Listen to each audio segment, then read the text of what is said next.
আচমকা বহুতলের কার্নিশ ভেঙে পড়ল রাস্তায়। অল্পের জন্য রক্ষা পেল পথচলতি মানুষ থেকে বহুতলের নিচে থাকা দোকান মালিকেরা। জলপাইগুড়ি শহরের সমাজপাড়া মোড়ের ঘটনা। এই বহুতলটি অনেক আগেই বিপজ্জনক ঘোষণা করেছিল পৌরসভা, তারপরেও বহুতলের মালিক কথা শুনছে না। বহুতলের মালিকের বিরুদ্ধে আইনি ব্যবস্থা নেওয়ার চিন্তা ভাবনা পৌরসভার। পুলিশের পক্ষ থেকে বহুতলটিকে ব্যারিকেড দিয়ে ঘিরে দেওয়া হয়েছে। জলপাইগুড়ি শহরের ব্যস্ততম এলাকা সমাজপাড়া মোড়, আর সেখানেই অবস্থিত জলপাইগুড়ি শহরের প্রাচীনতম বহুতল মুক্তা ভবন।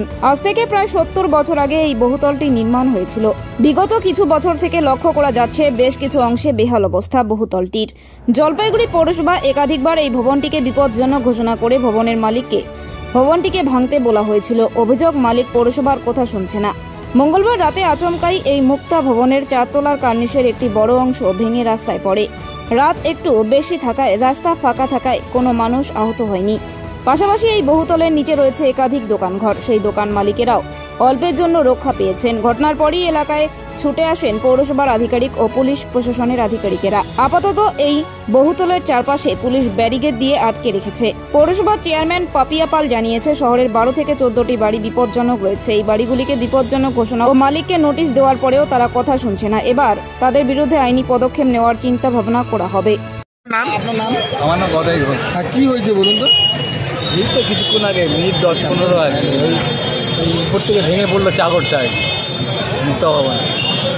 আমি ভেতরেই ছিলাম, দোকানদারি করছিলেন? হ্যাঁ, আমি ভাবছি প্রথমে অন্য কিছু। আমি এইটা ভেঙে পড়ছে, মাথা ছিল না।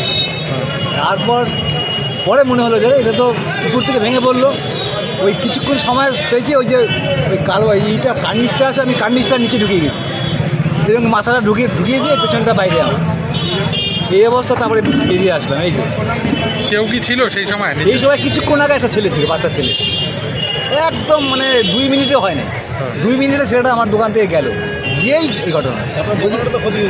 দোকান তো পুরো ভেঙে গেছে। বলছি, একটা তো বড় সড়ো ঘটনা ঘটতে পারতো। একদম অনেক কিছু হতে পারতো।